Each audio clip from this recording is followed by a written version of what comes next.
ريال مدريد ومانشستر سيتي نهائي في نصف نهائي. هذه المباراة المجنونة راح تكون موضوع مقطعنا لليوم. اوكي، السلام عليكم ورحمة الله وبركاته، كيف حالكم يا شباب؟ رجعت لكم مقطع جديد. طبعا هذه المباراة ذهاب نصف نهائي دوري الأبطال اللي راح تكون على ملعب ريال مدريد سانتياغو برنابيو. نبدأ من صاحب الأرض ريال مدريد. ريال مدريد وصل لنصف النهائي بعد ما فاز على تشيلسي في ربع النهائي بحصيلة أهداف المباراتين 4-0. ريال مدريد خارج دوري الأبطال يقدم أداءات سيئة جدا جدا. على سبيل المثال في الدوري الأسباني ريال مدريد يفوز بصعوبة جدا أو ما يفوز أساسا.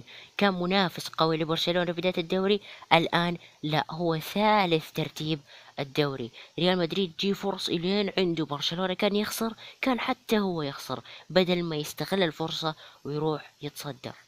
ولكن الشيء الإيجابي إنه ريال مدريد استطاع الفوز على أوساسونا في نهائي كأس الملك الأسباني وأخذ الكأس. صح إنه فاز بصعوبة والمفروض يقدم أداء أفضل من هذا، ولكن أحسن من إنه يطلع موسم صفري. ليش أنا أقول موسم صفري؟ لأنك حتلعب ضد مانشستر سيتي، ومانشستر سيتي ناوي ياخذ كل شيء هذا الموسم زي ما أنت أخذت كل شيء في الموسم اللي فات.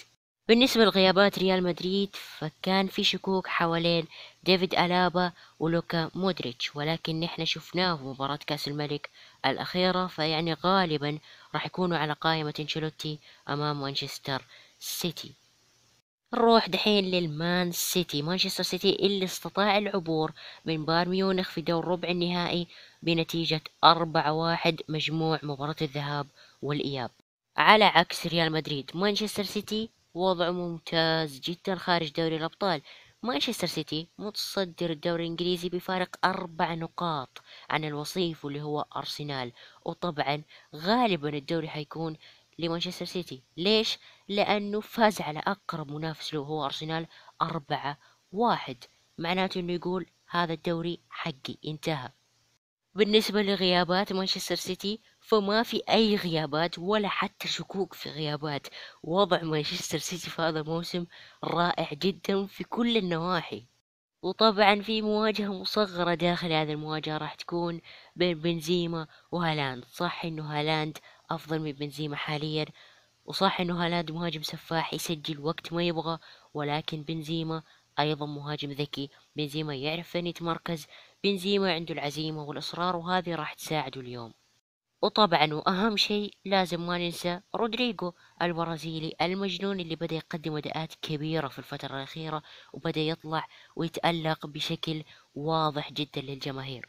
وطبعا الفائز من هذه المباراة راح يواجه الفائز من مباراة ديربي الغضب بين إسي ميلان وإنتر ميلان على ملعب سان سيرو في إيطاليا. وبس هذا مقطعنا بشكل كامل، وإن شاء الله تكون استمتعت بالمقطع. ولا تنسى تعطيني توقعاتك تحت في التعليقات مين يفوز في هذه المواجهة، ولا تنسى اللايك والاشتراك وتفعيل جرس التنبيه والتعليق المحفز والنشر في كل مكان.